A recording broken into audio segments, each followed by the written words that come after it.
This video will be for the slashed pocket sample. So this one will have 3 pattern pieces. We've got our pant leg, which should look very familiar. It is very similar to the pant leg that we used for the fly front zipper, except it has that corner missing up here, and we will fill in that corner with the pocket. That's where the pocket will be. So that's our slashed pocket leg. And then we have our pocket bag. Both of these are fully labeled in black. So these will both be cut from our self fabric, SELF, which in this case is our cotton. I've got 2 separate colors of cotton just so it's easier to see what's going on camera, but you can do both of those out of the same cotton, printed cotton. And then we've got our 3rd piece, which is our pocket facing. And this one you'll notice is fully labeled in blue. So all of our labeling is blue. This is a new color that we're introducing. We have done full black, which is our self fabric. We have done full red, which is our fusible interfacing. And now we're introducing blue, which is for lining. So anytime that you see a fully blue piece, a fully labeled blue pattern piece, that will need to be cut from lining fabric. So we're gonna go ahead and get started. I'm gonna set this off to the side. We're gonna attach that lining piece to our pant first. So you'll notice they both have these shallow curved sides. So when I go right sides together, that curve should match up. We're going to pin it right along that edge. And we're gonna stitch just along that curve. We're not worried about those 2 straighter sides right now. And we've got a notch here at the waistline showing us that that one's going to be stitched at 1/4 inch.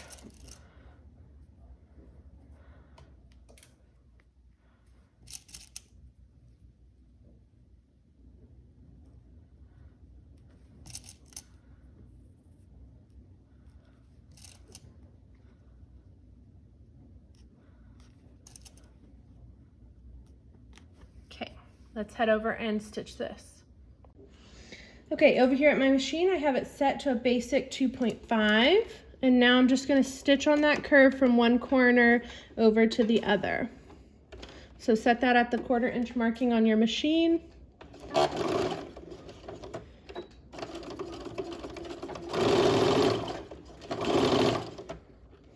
Keep those edges together. With your lining, it could be slippery, so it may want to try and pull away from the edge. But check it as you go, make sure that it stays even.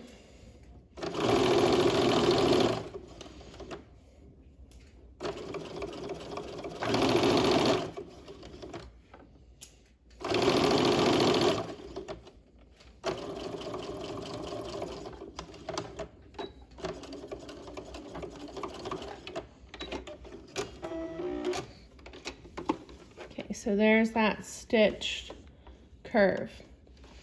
Let's head back to our ironing board. Okay, trim up any tails that you have hanging off.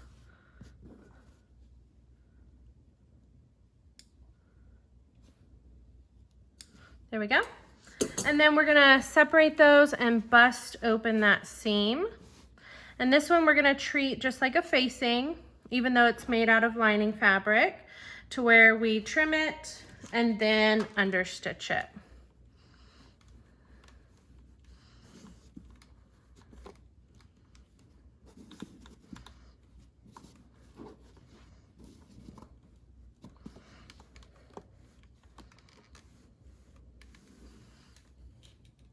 Trim that facing seam allowance in half, down to 1/8 of an inch.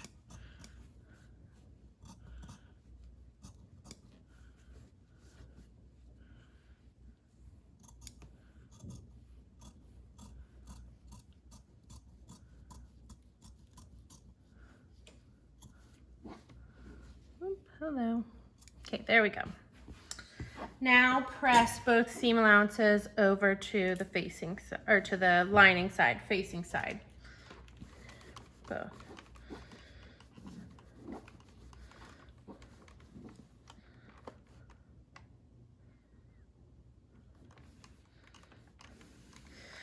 Double check the heat of your iron when you start pressing your lining, because if your lining is polyester, if you keep it up at the cotton setting for the heat, it could melt the polyester. So you may need to turn down the heat before you start pressing this lining area. Mine is not a polyester lining, so that's why it didn't melt.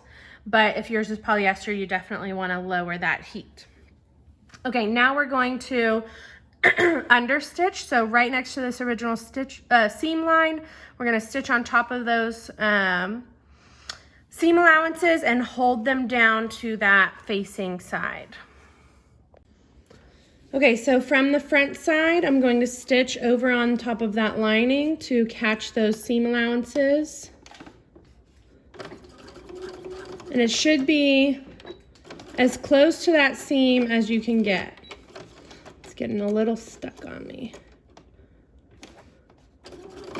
There we go.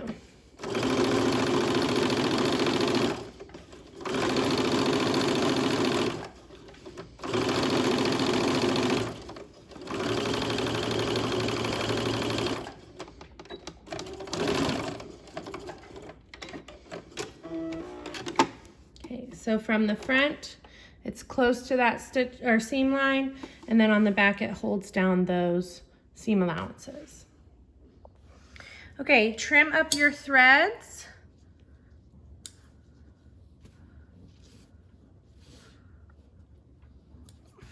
And then we're going to be ready to grab our other pocket piece and start attaching that one. So I'm going to grab my cotton pocket piece. Lay it, so when I'm looking at the front side of the lining, front side of my fabric, I'm gonna lay it right sides together with that lining piece. And then I like to pin it from the lining side just because my lining is typically pretty slippery and it's a little bit easier to control when it's on top. Grab my pins, here we go.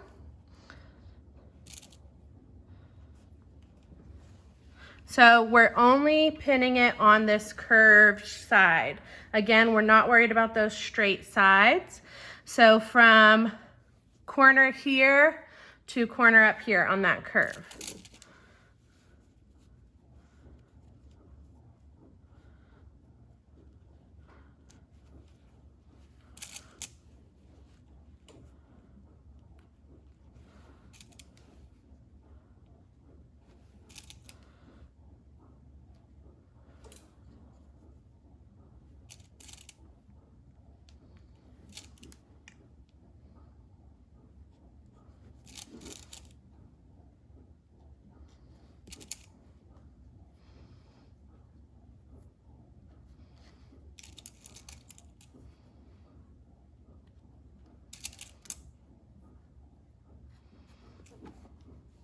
Okay, now we're going to go stitch that at a 1/2 inch. We have a notch up here showing us that it is 1/2 inch seam allowance. And then this is going to be a raw edge that's visible on the inside of our pant. So we also need to serge that to make sure that it is not going to fray on the inside of our pant. So we'll go stitch it first and then we'll move over to our serger and serge. Okay, so I'm lining up that 1/2 inch notch at the waistline with my 1/2 inch marking on my machine. And then just following around that curve. Again, try and keep your edges even over here on the side. Your lining is a little bit slippery, so it may want to move on you.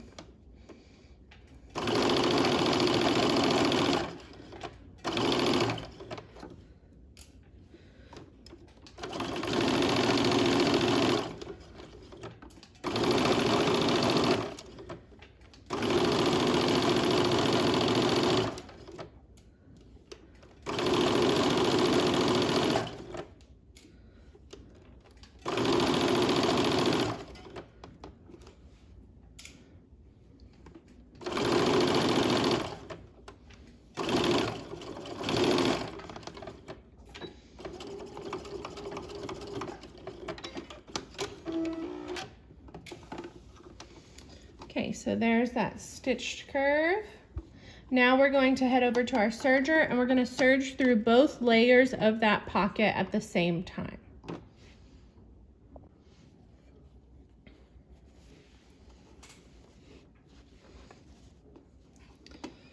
Okay, this is a curved edge that we're serging along, so I definitely suggest practicing before you get here on those curves to make sure that you can follow that curve without going off the edge or cutting any fabric off.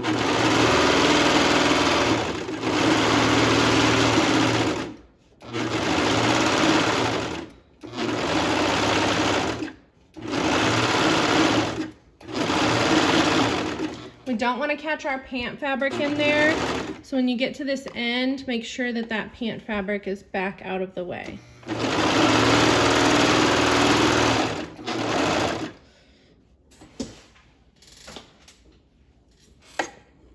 Okay. So here is our serged edge. Let's clean this up a bit before we move on.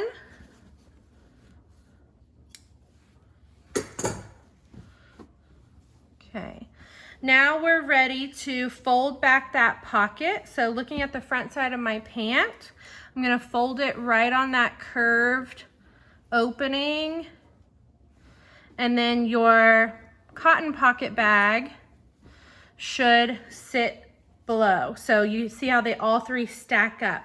We're gonna have pant, lining, and then the cotton pocket bag that all stack up. So I'm gonna go ahead and press this curve here. I need to press it right on that seam. So that seam should be your fold line. And you shouldn't see any lining sticking out from the edge. So if I see black right here, that's not okay. I wanna fold it to where it's right on the edge and I don't see any of that lining sticking off. We're gonna press a crease into that fold.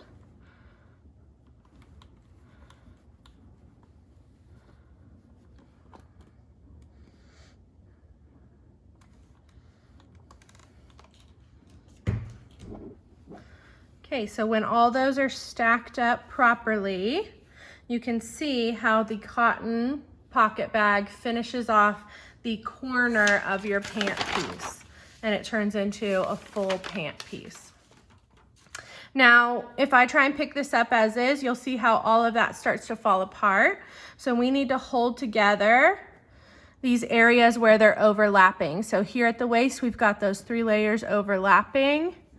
I'm gonna go ahead and pin through those, and we're going to temporarily hold those together with the basting stitch. They will get permanently sewn together whenever we stitch another piece on. So for the waist, when we put our waistband on, those 3 will permanently get stitched together. And for here on the side where they overlap, when we do our side seam of our pant and connect the front to the back, then this will permanently get stitched. But for now, we're gonna hold it together with the basting stitch. So pin through those areas where they overlap, and let's go baste it. Push your stitch length up to a 4.0, so you have that basting stitch. And then I'm going to baste through these layers at 1/2 inch seam allowance, because whenever we attach that waistband and do the side seam, they will both be at 1/2 inch. No need to back stitch on a baste. So just go through until you've covered that whole area. Oh, I almost started a back stitch. Until you've covered that whole area. There you go. You can see from the front and from the back that that whole overlap area is covered with a basting stitch. Same on the side seam.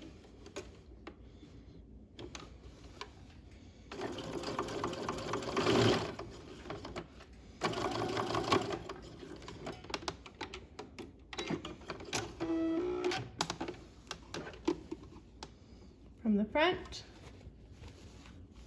and from the back. Okay, let's go clean this up and finish. To finish this sample up, I'm just going to trim any thread tails, that I have hanging off. And then go ahead and give it one last press. And this is how it should sit in your notebook. You have that nice clean crease on your pocket opening. This is where your hand would go in. And I'm gonna give it a good press because I've got a few wrinkles in it.